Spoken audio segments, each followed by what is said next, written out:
Welcome to the Nightmare Zoo, where we feed your deepest fears. If you love dark, terrifying tales that creep under your skin and haunt your dreams, make sure to hit that subscribe button, turn on notifications, and join the pack before we dive into tonight's nightmare. Scary Tales from the Park Ranger Station. I served as a senior ranger in the Black Ridge Wilderness for over 20 years. People think park rangers spend their days rescuing lost hikers from twisted ankles or chasing nuisance bears away from trash dumpsters. The truth is far darker. Deep in the unmapped interior of our national parks, there are things that defy human reason, ancient horrors that the Forest Service actively covers up to keep the public from panicking. Before I turned in my badge and locked my cabin door forever, I kept a logbook of the 5 most terrifying encounters of my career. The first incident occurred during my second autumn on duty, deep in Sector 9. A young couple had gone missing near the old logging road, and I was assigned to search the western slope. Rain had turned the trail into a thick red sludge that clung to my boots. 3 miles past the last marked trail, I found their campsite. Their tent was completely intact, their gear neatly packed inside, but every single item made of cloth had been stripped away. Their sleeping bags, their clothes, even the canvas straps on their backpacks were missing. I stepped out into the clearing and shined my flashlight up into the canopy. High above, suspended 30 feet in the air, were hundreds of thin, pale threads spinning out from the crown of an ancient oak. Entangled in the sticky webbing were the missing hikers, stripped bare, their skin stretched translucently thin over their ribs.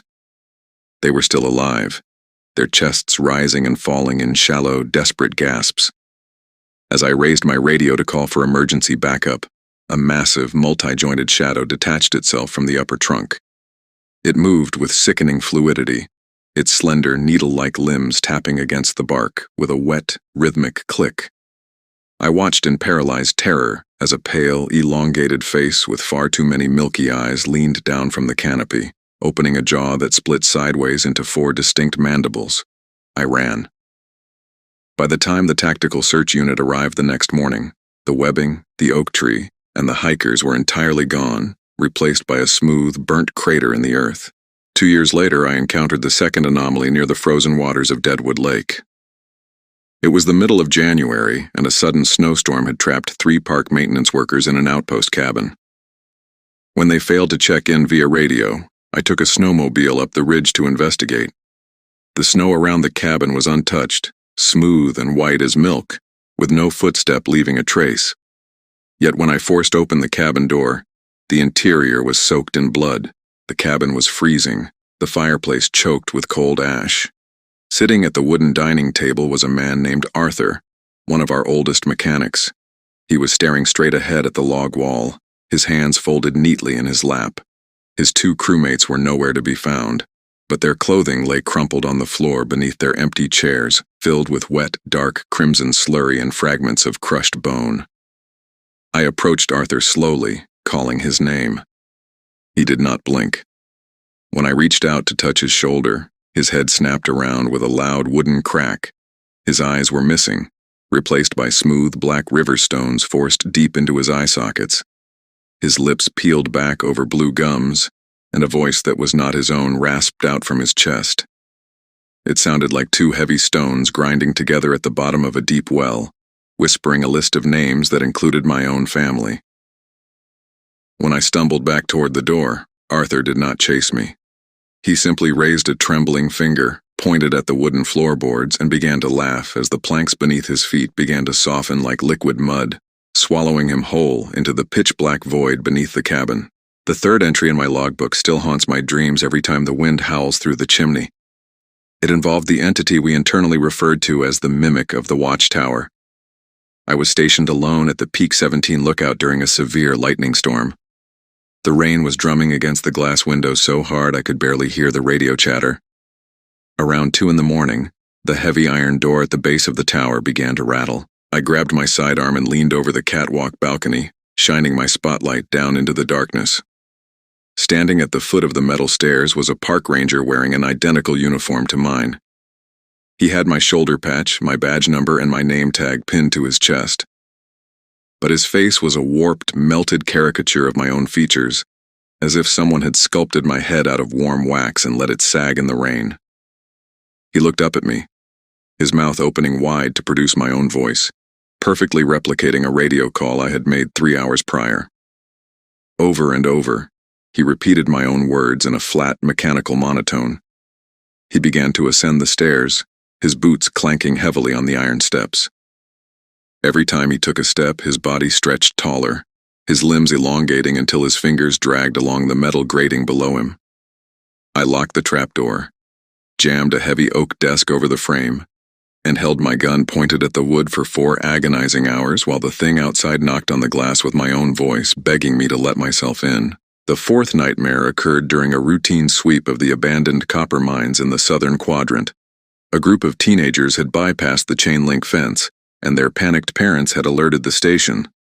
I tracked their footprints into the main shaft, the air growing thick and sulphurous with every step deeper into the mountain.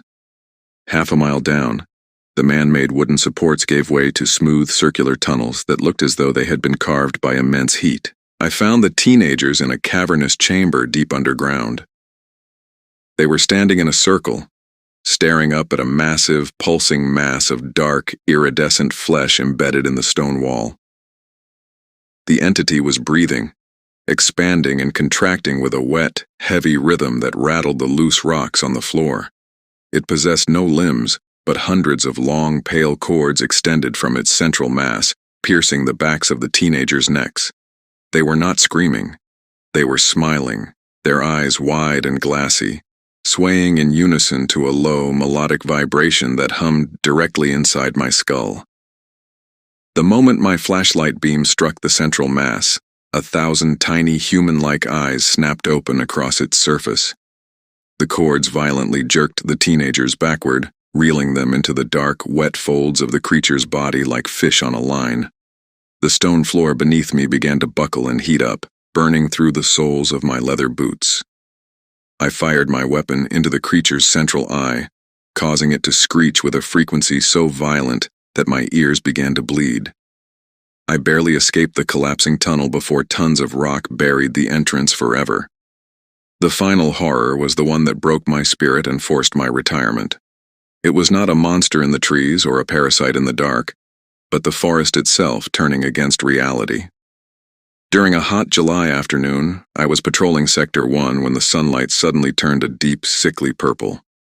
The bird calls stopped instantly, replaced by a deafening, unnatural silence that felt heavy enough to crush a man. I pulled my compass from my belt, but the needle was spinning in frantic, chaotic circles. I turned around to head back toward my vehicle, but the trail behind me had vanished.